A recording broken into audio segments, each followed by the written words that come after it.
we can make the intro start from the point where we just now said that's an interesting intro, and I said I don't want to keep that in, and all of the things I'm saying right now. Wow, we're living in the intro right now. Yeah, that's. How does that feel? I was gonna say meta, but only because I want to sound smart by using one of those terms that everyone uses. Isn't meta a term that sounds so smart? Why does it sound so smart? I think it's because it's used. Well, I mean specifically within philosophy. Say, I don't know, metaphysics or meta-ethics is one level of abstraction, one level higher, right? The field of study. So you genuinely do have to be smarter to understand what it's talking about. But I think also the type of people who are discussing it are the type of people to use terms like this. Because either A, they genuinely do think in very complex terms, or B, they think in complex terms, but they're also aware that using these complex terms makes them sound so much more smart. Yeah, that's a fair point. So they're gatekeeping knowledge. Do you think? Or maybe it's just Facebook's marketing campaign that's getting to us. Yeah, no, I was just gonna say that. Do you think that they chose that name based on that? Of course they did. Of course they did. The metaverse. Yeah, just one level higher, right? It's one level higher, one level of abstraction. It's one level kind of beyond what traditional social media is. But I don't agree. You're Mark Zuckerberg, your marketing campaign's not working. You know what the funniest part about it is? He doesn't believe anymore either. They kind of scrapped the whole metaverse thing. They put 21 billion in it. Okay, don't quote me on that. I don't know the number. Okay. I feel like now I need to know the actual figures, but I don't have my facts checked out on this, but what I do know is that they're scrapping it. So lots of money. Yeah, lots of money, billions into it, and now they're scrapping it. Good riddance. Sorry. Moving on to I love you, Mark. Moving on to AI, actually, Facebook now mainly as well, as everyone, as is the topic of the day, week, month, maybe the rest of our lives, however short or long they may be. Oh, it's getting dark. Yeah, it's getting dark. It's getting dark. Unlike, it is actually getting dark outside here, as well, as we sit here by the pool. And okay, I think that was quite a conflated intro, but maybe now it's time to get into I think what we actually wanted to speak about. Start discussing things. Yeah, I agree. So our main topic for today, actually, we were thinking of addressing the very fundamental question of why plan in life. That's like the subheading. Why plan subheading in life at all? And I guess maybe the first thing that we should talk about in relation to that is what on earth does it mean to plan? What is a plan? Exactly, what is a plan? Because I feel like on an instinctive level, on an intuitive level, all of us have some idea of what planning is, but also I think that many people have different views of what it is. Because let's take a professional project manager, for example, uses Gantt boards and just all of this stuff constantly, has everything down to the minute, all the resources tracked. And then we have, your regular person who just writes some notes down every now and then on a paper. And this actually, I think, raises a very interesting question we can get onto later. It's just a slight teaser of what's the perfect middle ground between the two, of just writing one thing down every year versus having everything tracked to the minute.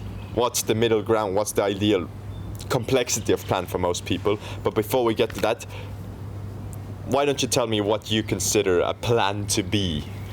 Well, I think your use of in life as a subheading is quite important, because generally a plan is just someone formulating an intended sequence of actions that they take with some sort of objective in mind. And so people do it intuitively, without unconsciously, without thinking. Yeah. Like when I go to the toilet, my mind's running through the plan of how to relieve myself. And the project manager, they do it consciously, a bit more explicitly. So I think generally planning can apply to everything, but your use of in life, I think it was quite important because it provides us with some sort of focus, some sort of realm in which we can really talk about planning, because it's so general, it makes sense for us to talk about it in life. And I think when you think about planning in life, it's about thinking of your life's direction, setting some sort of goals for yourself, whatever they may be, and a plan of action, so a sequence of steps on how you achieve that. Yeah, you raise a very good point there, and I like that you brought that up, which is that What, relieving myself? what Maybe not. Maybe. well, Sorry. that actually is maybe not the best thing to bring up. No, what I meant was, I think that it's a very important thing to acknowledge that all of us do it intuitively all the time. And therein lies a very important fact, which is that we can't escape planning no matter what we do. And the project manager and the person just planning out their own personal life, they do it in a different way, but all of this stems from this seemingly very fundamental skill / need / habit of us humans to create the model of the world, and then to take that model and build a sequence of events on top of it that we expect to help us achieve some goal. And as you said, yeah, we do it intuitively all the time. Basically everything we do, we have some sort of subconscious plan at least. But now why, and I'm going to ask this as a question to you, why do you think it's important to bring it from the realm of subconscious planning to the realm of explicit planning? Not necessarily to the extent of that professional project manager, but just in life as well, in personal life. Okay, so I just want to add a clarification so that we don't end up giving you a tautology or... so when we say you can't escape all planning, I think we need to prove the mutual exclusivity of you can't also escape life planning, because obviously you can't escape, the unconscious planning. Yeah. Me thinking, oh, I'm thirsty, I'm going to go to the kitchen, that's my objective. And subconsciously thinking, okay, how am I going to do that? I'm going to walk up those stairs, yada, yada, yada. But I think what we're really talking about is planning in your life. And I think that the idea that you can't escape that type of planning also applies, because I think we're just purpose-driven beings. And I mean, I could sit here for 5 hours talking about trying to prove that we are purpose-driven beings, but I think it's intuitive enough for us to kind of just assume this, and then say from that, we tend to create a plan for our lives and achieve some sort of goals. And I think the importance of making it explicit, and don't worry, I will answer your question. I don't doubt it. I think the importance of making it explicit is, well, so that you know that you're working, you know what you're working towards, B, you know that it's something good to be working towards, and C, you can then find the most effective means of achieving it. So it's not only just about being efficient, most effectively achieving your goals. Actually, I don't like the words of efficiency and all that, because it's very corporate. It's very it has technical. A lot of connotations. Yeah, it has yeah. very negative connotations of you sitting in a room planning every single second of your life, but that's not actually the case. Yeah, and like squeezing everything up. Yeah, exactly. Your time to achieve your goals. But I think effective is just a good word, despite the connotations, because it just means using less energy, less resource, less time to achieve the same goal, because all this time, energy, resource can be used to furthering your own well-being. But let me just provide a proper response to the question. It's important to make everything explicit, because so you know what goal you're working towards, that is the goal you want, and that it's effective. But I think specifically the second point of that it's the one you want is important, because as we grow up, we're socialized and we have certain values imposed upon us, and we ultimately think that these are our own values, whether they came from our parents, from school, just wider society, the media and stuff like that. They shape our conception of what we think is good in life and what we want. And so if you reflect and put these values into something explicit, then it provides you with the means of reflecting a bit more critically on them.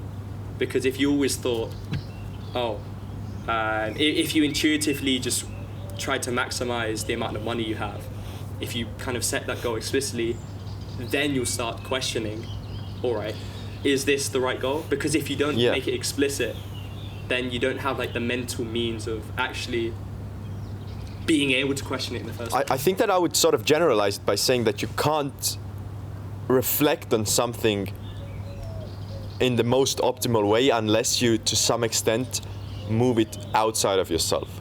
And what I mean by that is, as long as you don't make something explicit, and I think language is a beautiful tool that allows us to do this and allows us to reflect on things in general in a very nice way because of this property that it gives us, this ability that it gives us.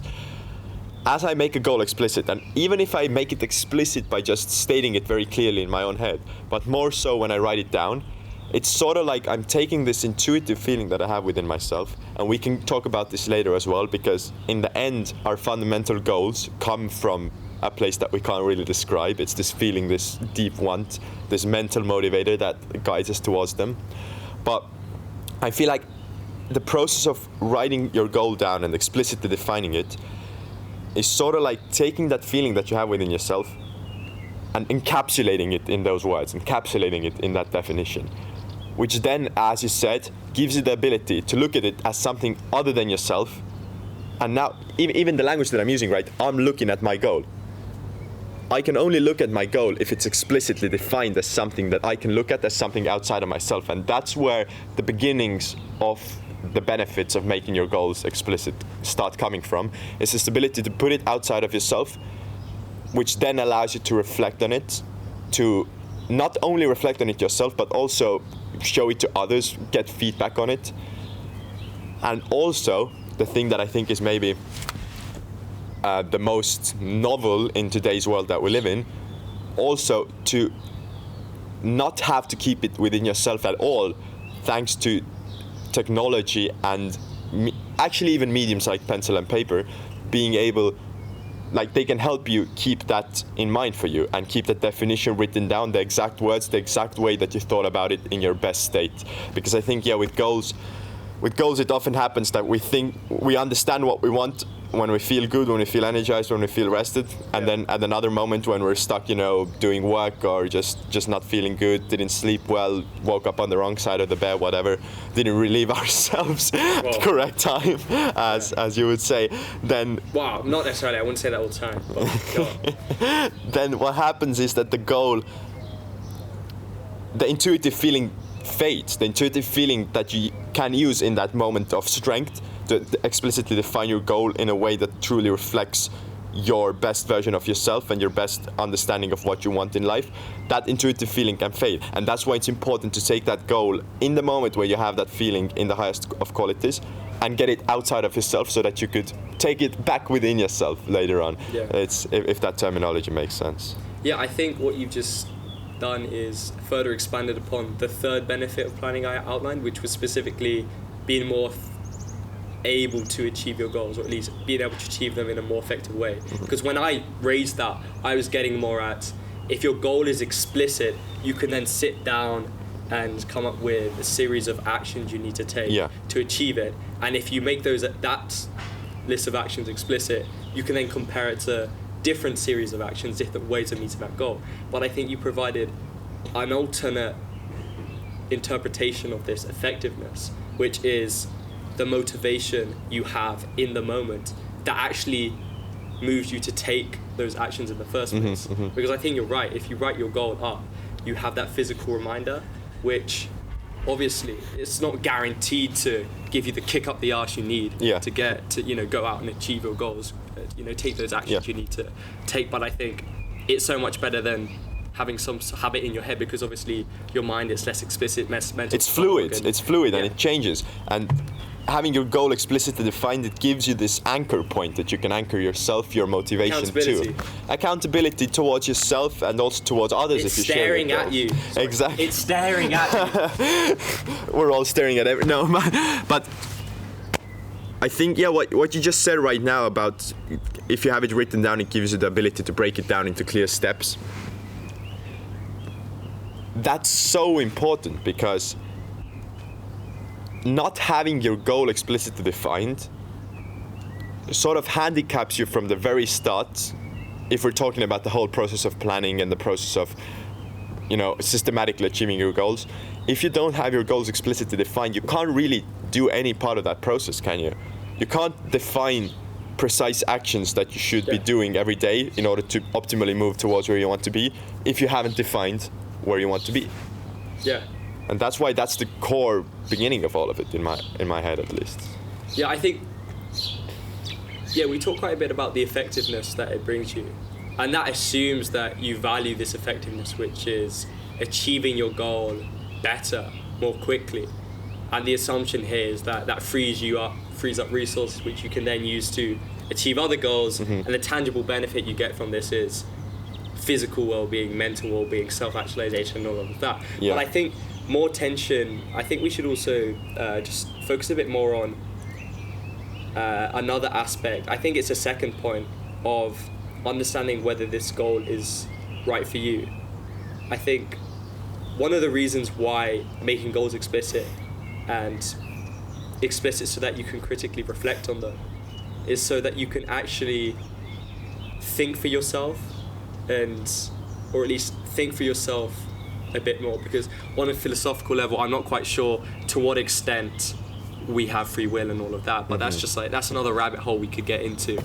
But I think the key to living life your way is choosing your goals and choosing them in such a way that you really do think that they reflect your own values, or at least you choose them after a rational reflection upon what you think is valuable in life and whether these goals reflect that.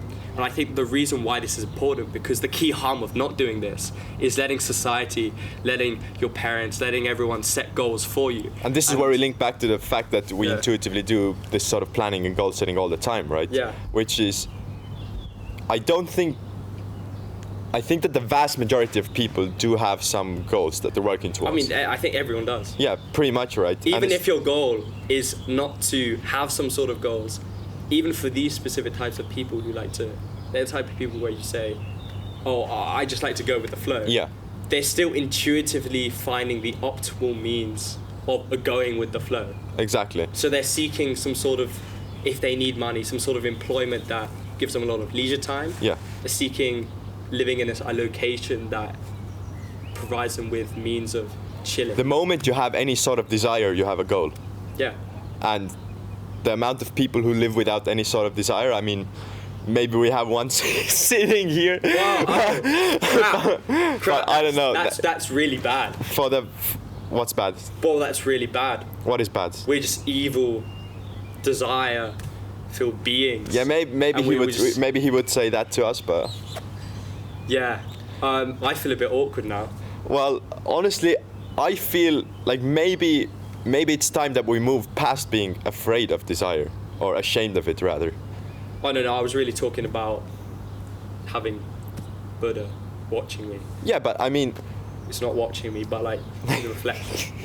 Yeah, but what I'm saying is that I don't think we need to be ashamed for not following what he would say, in the sense that like not to the T. And why I say that is because I sort of feel like, well, just for clarity, what does he say? Let's not okay, what I'm Don't talking worry, we'll get back to goals and all of that. We just need to finish this tangent. No. What I was specifically referring to right now was the whole process of getting rid of desire.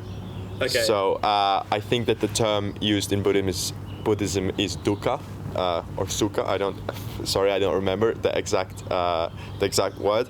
Yeah. But the part of that philosophy which deals with getting rid of desire, well, the fundamental problem with that comes up in the literature a lot as well, is that trying to get rid of desire is a goal, and desire in and of itself. So I don't think, at least the way that I interpret Zen Buddhism, let's say, I wouldn't say that the goal is to get rid of desire. I think that it's rather to realize that you can't get rid of desire, accept that fact, find it fun, and then move on to build your own desires. And I have a nice way of visualizing this that I sometimes use, which is like a lot of people, and linking back to what you said about the danger of letting others define your goals for you. Yeah. I think that a lot of the people who live their life this way, you can visualize it as like they're trying to catch a ball their entire life. Yeah. But they don't even know exactly what the ball looks like, how big it is, how to catch it, or where it is. for that matter of fact, because they have some vaguely defined goals by society, their parents, that they have intuitively inherited, because we can't not have these goals. And I visualize these people as trying to grasp an ill-defined ball somewhere around them that they're lost looking for. Now, I think the whole point of these like philosophies of getting rid of desire is to realize that you don't need to have a ball in that sense to catch, and that ball that others have defined for you doesn't have any necessarily like physical reality. It only exists in your head. And what that does metaphorically for me, how I visualize it, is that now I have the ball in my hand.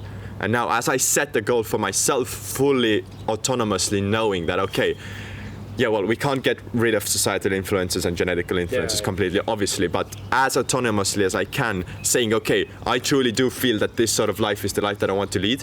What I'm doing then is I'm taking the ball back and I'm throwing it, but now I know where it is. And now it's a game of getting the ball and throwing the ball, and that's really all that life is. It's like, I think that desire is not something to get rid of, but something to master rather. And I think there's an important difference there, because if you master desire, yes, you could theoretically go and sit and meditate and do nothing, but I just don't think that that's as much fun as setting valuable, like fulfilling goals and going after them and achieving them. I think that's the most fun way to live life there is. And it's actually very relevant. It links back to the question, why plan? Because it's a justification for why set goals in the first place. And if we justify setting goals, that's the first step towards justifying why we should plan. Yeah, I mean, this takes us into, I mean, we could take this conversation into different type of territory, because so far we talked about what making goals, the benefits of what making goals explicit is, and that was kind of the answer to what planning is. Yeah. And it's more effectively achieve it through motivation, or being able to actually compare different ways of achieving it. Also, one of the other main benefits of being able to live your life as independently as you can, whereby independence we would define as setting goals which you genuinely feel are yours and that you've gained after rational reflection. But I think perhaps we could also address, because you started getting into like the philosophy of things, maybe also addressing to really just bring out the benefits of planning and throw a bit more argumentative weight onto the premise, which was we are all purpose-driven beings. Yes. Why don't we just consider certain objectives, like, you know, the typical nihilist one of, well, what's the point of doing anything? Yeah. Well, because surely that's the main objective to planning. There are a few more, but yeah, I think that links pretty well to what I was just talking about right now as well. And it's, if you ask the question of why would you do anything, I don't think that any person who ever asked this is actually not doing anything themselves. So I kind of find that question meaningless and hypercritical. right. What I mean by that is, if I am sitting here now and telling you, why plan, why set any goals at all, why would you do anything at all? This can only be authentic, this question, if I am already living my life doing nothing at all. But it's much more likely that I'm asking that question, also having a goal in my head, probably subconsciously in that case. Probably the goal would be something like also bringing you into my philosophy so that I wouldn't feel so alone in my purposelessness and meaninglessness. Probably. Or, you know, I don't want to be reductionist towards nihilism, but let's say, to protect myself, I'll say, save for the most true nihilist out there, the few of them, most people who say, why would you do anything, are actually doing something very goal-driven themselves. It's just, as you said, it's the goal of trying to live without the goal, which is a paradoxical thing to think about, but is way more common actually than you would think. There's a lot of people who, due to not understanding the power of setting high-quality, fulfilling goals, and due to not having practice and precedent of doing that explicitly and achieving them, actually have gotten stuck with the like subconscious and it's sort of like they don't realize this goal explicitly, but the goal that they are following now is to avoid goals at all costs. But that is still a goal. They're still living according to the purpose. If someone were to come and say, okay, I will give you now a 10-hour lecture on how to effectively set goals, they would immediately say no. Why would they say no? Because that wouldn't be goal-driven behavior according to their goal. So I would say that the nihilist objection of why do anything at all, I'm kind of like, I'm kind of not actually... You question the extent to which people who profess to believe it genuinely would act upon it. Firstly, because... I'm using the sidestep of saying that you can't not do anything at all. And the people who bring that objection up don't actually believe it, and it doesn't actually mean anything. So I'm not quite taking your argument on head first, but I'm sort of sidestepping it by saying that I think that it's sort of a meaningless question, because I would reply with the question of, can you not do anything at all, or is it just a question of how high quality your doing is? Yeah. Well, and I also think a lot of I think, and this is kind of a bit more illustration of how we're purpose-driven beings. At the most basic level, you still have that biological urge to survive. Yeah. And so that will lead you to take sort of actions. Exactly. Set even like unconscious goals that enable you to sustain yourself. Yeah. And I think I think it was Peter Singer who raised this objection to that kind of, nihilistic idea of, is everything meaningless? And specifically, and this is part of the objection we haven't discussed, it's all meaningless because we're going to die anyways. So this is taking the first objection, providing it with a bit more strength. Yeah. But then Peter Singer would say, I think he did say, like, sorry if he didn't, like, that's disgraceful on my part. I should fail my philosophy modules. Yeah, what he said, okay, fine. Imagine there's a baby in front of you and it's crying because it's hungry. Mm-hmm. You're not going to say, oh, the baby's going to die anyways. It's just going to, so I won't feed it. No, you will feed it. And that's because specifically the objection, if it's premised on the idea that we're going to die anyways, it's treating your life and kind of evaluating it using the wrong time frame. Yeah. You're saying on the grand scheme of things, we're meaningless, we're going to die anyways, we're going to turn to dust. And I think also Jordan Peterson raises this idea of choose the right time frame, and that's in specific rebuttal to that formulation of the nihilistic argument. Yeah, and I think a time frame is one way of looking at it, but another way of looking at it is the fundamental question of where does a goal and where does a purpose come from? And I feel like people who raise this objection of, oh, we're all gonna die someday anyways, the universe is going to achieve heat death and nothing will exist. No. I think the people who use that as an excuse for, or like as a way of objecting against the feeling of meaning, the people who do believe in meaning, intrinsic meaning in life, I think they're misunderstanding the fact that a goal and purpose as a concept only exists within a living being as far as we know, or at least in the sense that we understand. And now all the people who say the universe has a purpose are going to come attacking me. I can't confirm nor deny that statement. And I think, but if the universe has a purpose, then the purpose is a very different type of purpose than the one that we're talking about here in the context of ourselves. And I don't think we should even have that discussion because we can't even claim to understand it, looking at how we're such a small part of it ourselves. But anyways, looking at the fact that the type of goals and purpose that we're talking about only exists within ourselves, I don't really even see how it makes sense to compare what's gonna happen after we're alive. Or like, I don't see how it makes sense to use death to justify something that only exists when you're living. or like an action that you can only do. You see what I mean? I'm kind of having a hard time of putting it into words, but Right. but saying we're gonna die anyway, so what's the meaning of it? Is like saying it's gonna end anyways. Why would it start? It's like and the implication is that it doesn't matter, because when we die, we won't exist, and anything that we would have created will not have existed, and so it's undermining that kind of.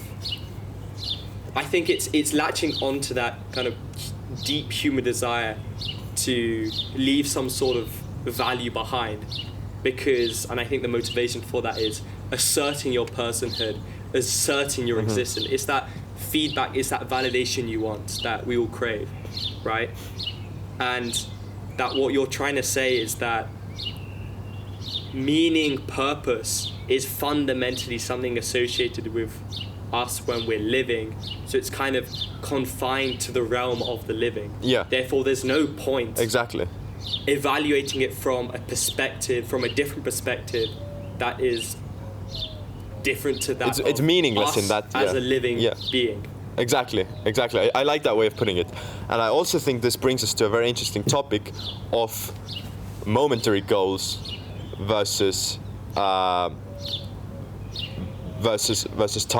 goals, or what's the definition? So the different type of goals. Versus process just goals, quickly, yeah. I think there's one more objection that we need to deal with.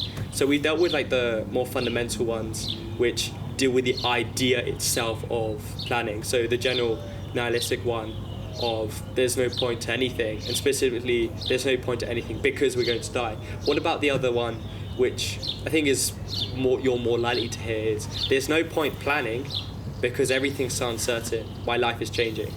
Yeah, well, I am very likely to hear that. I keep hearing that almost every day from different people in different contexts, but to me that one makes very little sense as well, and I would deconstruct it by relying on what we already talked about in the beginning, which was that we already everyone constructs some sort of plan all the time in their head.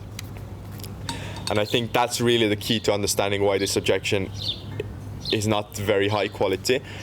Because if we already have some intuitive plan within us all the time. Okay, now I'm first gonna hit the objection, like I'm gonna kind of straw man it first, and then I'll steel man it to make it stronger, and then destroy that as well. Or at least I hope. Let's just copyright that phrase. I'm gonna steel man it. I'm gonna deal with the logic. I'm gonna deal with the argument. I think it's a commonly used phrase, isn't it? I've heard it a lot, and like. Maybe I've just been living under a rock. Maybe, or on a rock, as we all do.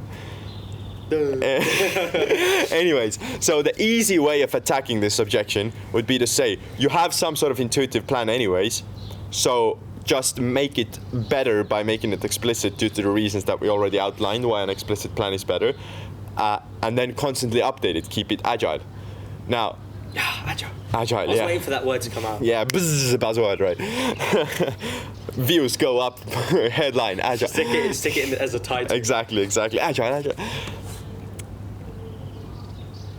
But the actual stronger form of that objection, I feel like, is the objection of, yes, I can make my plan better by making it explicit, but due to the fact that it is so fluid in nature and uncertain in nature and everything keeps changing, if I make my plan explicit, that is a very real resource, like effort that goes into it. It takes time, it takes energy. You have to do the planning, you have to do the explicit making of the plan, or whatever the word is for that.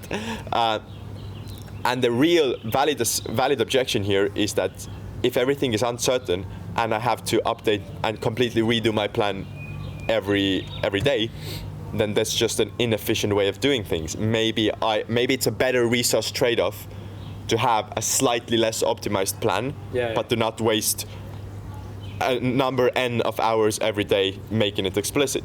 That's a very valid question, because that actually addresses the real resource trade-off that exists here.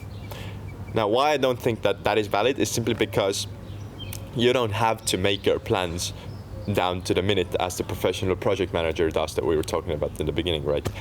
You can make your plans by defining things that are more uncertain in more uncertain terms, leaving more room for flexibility, exactly. So what would this look like with a specific example of a goal? Okay, so let me think of a specific example. We could say, for example, that my goal is to have a beautiful house on top of a hill in a warm country, like this one, for example. Damn, little flex. And let's say that I consider it to be uncertain which country I will be able to be in, or let's say I consider it to be uncertain that I will be able to be in any specific location due to, I don't know, let's raise any number of huge global issues, right? Global warming, war, I don't know. I'm just uncertain about where I can be in 20 years. Or your mother physically prevents you from living in a different country. For example, let's say I'm uncertain about my geographical location freedom in a long time frame. I can then say that when my goal is to have that house, I can break it down into have a location chosen, have enough resources to build that house, know what I want that house to be like, for example.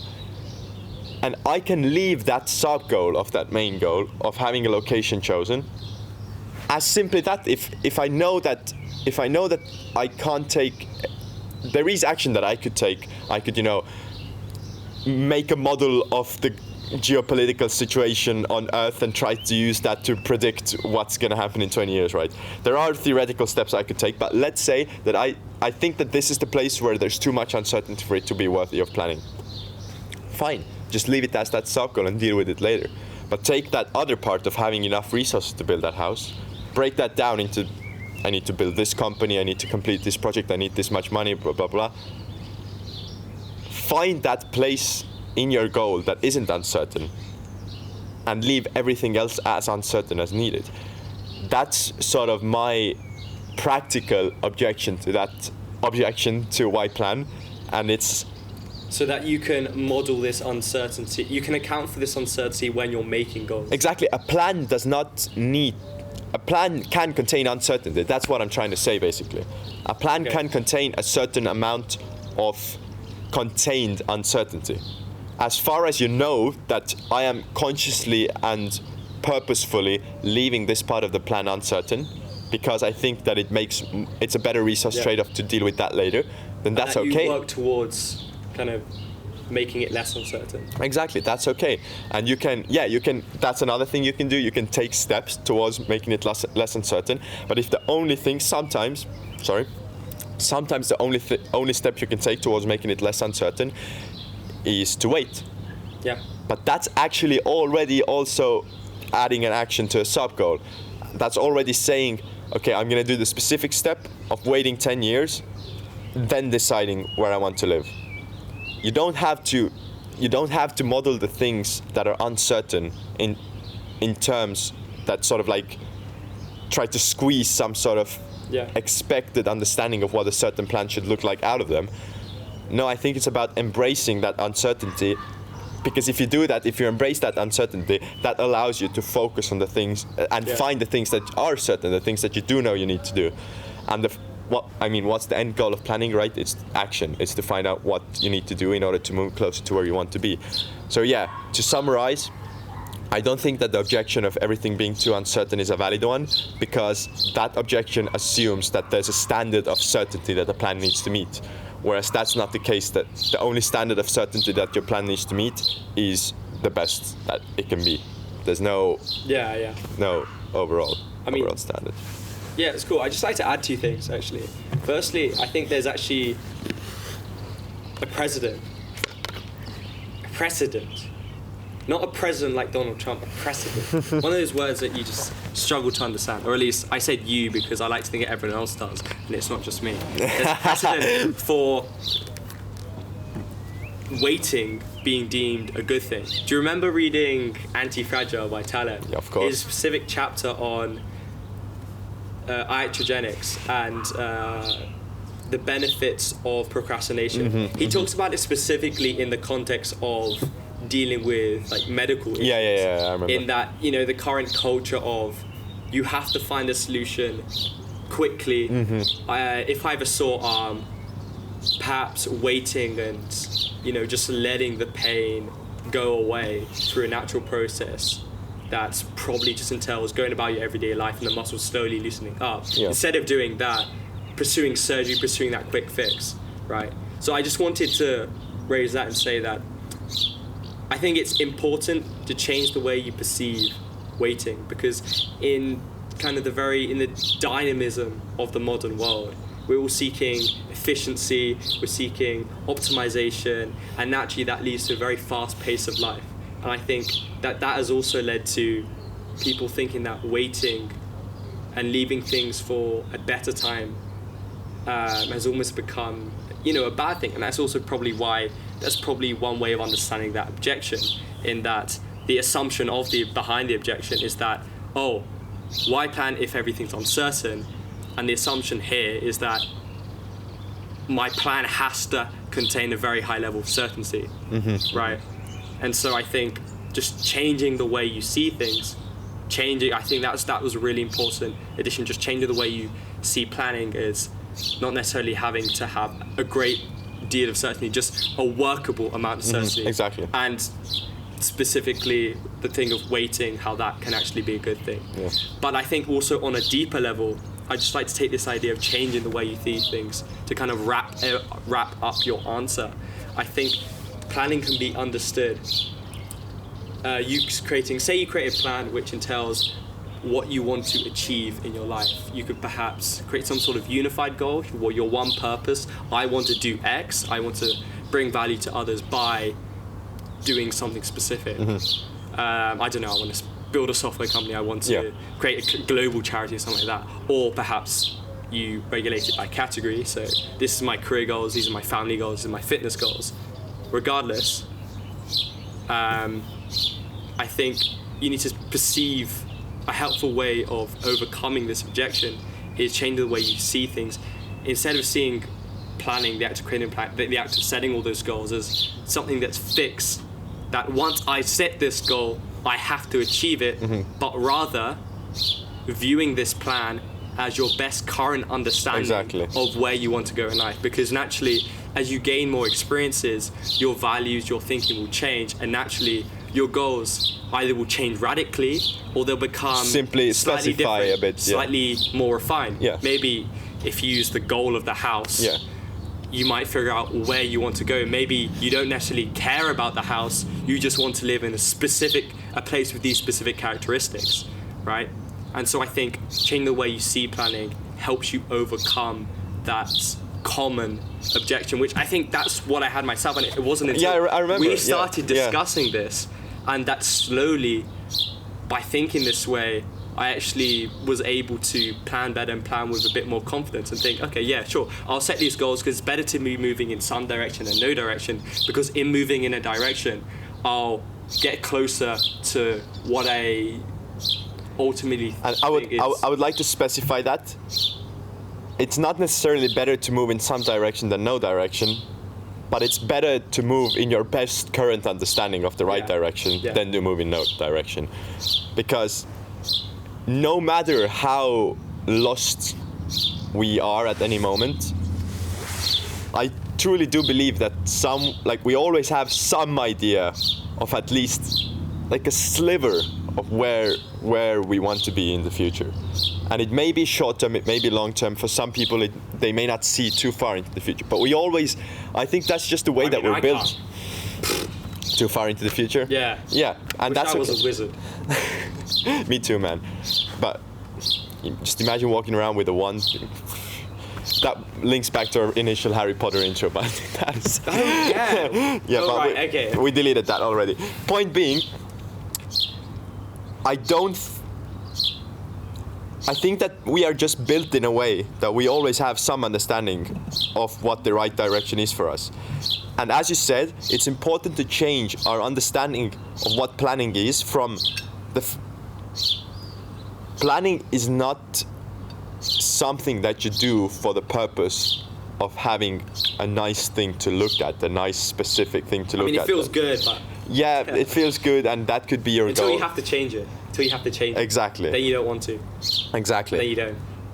And I think that since the main headline of our episode today is why plan, I'd like to answer that question from a slightly different perspective. Why plan? The purpose of planning, why do we plan, is in order to be able to take the most efficient action towards where we want to be. So that's like interpreting why plan differently rather than why should you plan, what's the purpose of planning, right? So if I interpret it in that way, and the answer to that I believe is we plan in order to be able to take the most effective action towards where we want to be. And if that is kept in mind, then that helps us sort of get out of the like mental masturbation loop that some people have with regards to planning. I feel like beep boop. No, fuck it, our podcast our way. Damn. I mean, once Pandora opened the box. Exactly. You've opened the bloody. God, no, everything's filling out. You've opened the box, and now all the vices, all the sins are going to come out. Point being that planning, we don't plan for planning's sake, unless that's your goal. Fine. Always have psychological gratification. Yeah, always have to put that disclaimer in there. Unless your goal is to plan for planning's sake, the purpose of planning mostly is not the plan itself, and that's why it doesn't matter if it has some flaws in it, if it has some uncertainty in it. As long as the plan that you create helps you take better action towards where you want to be, then it's a success.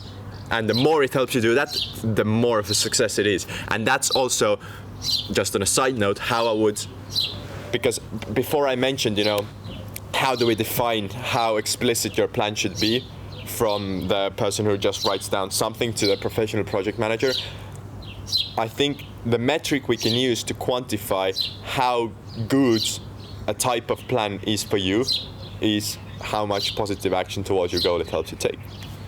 So yeah, that's one answer to the question of why plan. And yeah, that's kind of the end of my thought there.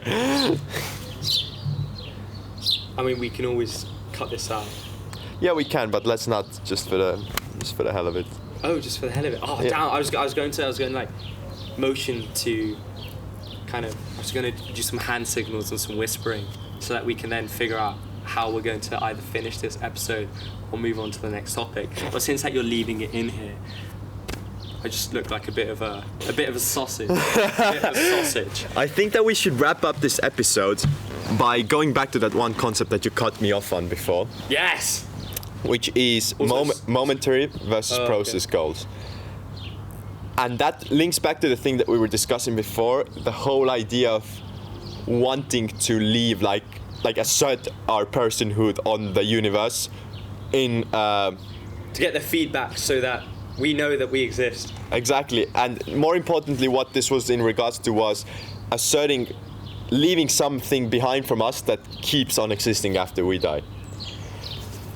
And this relates to the wider topic of momentary versus process goals. And what I mean by these terms is a momentary goal I define as something that you achieve once and it's done. Let's say a momentary goal could be, and this is really, it's a very, very hard to traverse topic because there is a lot of overlap depending on the way you word things. But an example of a momentary goal, if worded in this way, would be, I win the Olympics. You win the Olympics, it's done, it's boom, it's gone. Now I could reword this into a process goal, which is a nice way of defining that now after, and say I am a person who has won the Olympics, which is a state of being, right? It's a continuous state of being. Whereas I win the Olympics is something that comes and goes. Now I would make the argument that the only goals that we can really ever reach or work towards are process goals. Because I would make the argument that the universe is not a collection of momentary happenings, but rather a continuous process. And if people say that they want to achieve something, let's take my example of I want that house there. What I really want is to have the continuous process of having that house, of being able to live in that house, of having those amenities. Being associated, that will lead to having that house. Exactly. So truly, when we're talking about goals, the best way to think about them, the best way to model them, is to think about the state of being, like sort of the state of existence, the state of continuous existence that achieving that goal takes us to, because that's what we're really after. We're not really after that thing itself, because that comes, goes, fades, boom, and we all know that you can achieve no matter how good of a goal. The happiness is not going to last forever, right? It's a wave. I mean, it's well documented in sports. Exactly.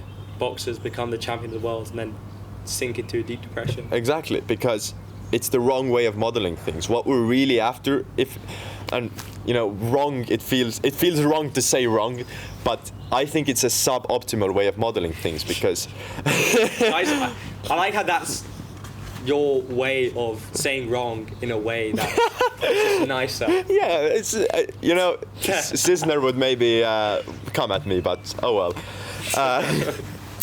Point being, for the sake of maximizing happiness, it makes more sense to model goals as a state that we're trying to achieve. And we could get into the concept of an ideal calendar here. I think let's not go too deeply into it, just for the interest of time and wrapping this episode up. But every one of us is living according to some schedule right now, whether that schedule be a very repetitive one where we do 9 to 5, 9 to 5, 9 to 5, or whether it be a more open one. It's still, each one of our days can be visualized as a calendar filled with some sort of activities and just states of being. And what we really mean by setting goals is changing that state of being. That let's visualize one calendar day, right? Changing it from what it is right now to a different state where we feel like our time would be better spent. This way of living would be more enjoyable to us, would meet our inherent objectives better. And I think this is why I think this is an important concept, and why I wanted to bring this up before as well, is that thinking about goals and modeling them in this way sort of helps you realize that meaning doesn't come from achieving something and then having that last forever, which is what the objection of, we die anyways, is sort of going against, right? Meaning and why we achieve goals is to spend our lives better. It's not to do something and have that last as long as possible. It won't. There's no way it will. Nothing will last forever. Heat death is coming for all of us. Imminently approaching, right? But no, meaning of setting goals and why we try and achieve things is to take this limited time that we have and to use it our way as much as we can. Best way possible. Best way possible. And that's what setting goals is about. And if you don't do that explicitly, and if you don't do that continuously and in a systematic way, then the reality is that you will look back at your life in 100 years. Wow, that's very optimistic, damn. Right? You will look back at your life medicine is advancing. You will look back at your life in 100 years, and you will see a bunch of calendar years, calendar days, calendar months filled with a life that is not exactly what you wanted. And I think this is what it's all about. It's about making sure that the maximum amount of the time you have in this world is spent exactly how you want it. That the maximum amount of your life is lived your way. So that when you're on your deathbed, you're not haunted by the ghosts of what you could have been, of what you could have done, the haunting ghosts of what if. Yeah. I think that's a good point to end this, man. Yeah. Hey, nice episode. And I have no clue personally what we'll talk about in the next one, but I bet it will be as interesting. Live your life your way. Yeah.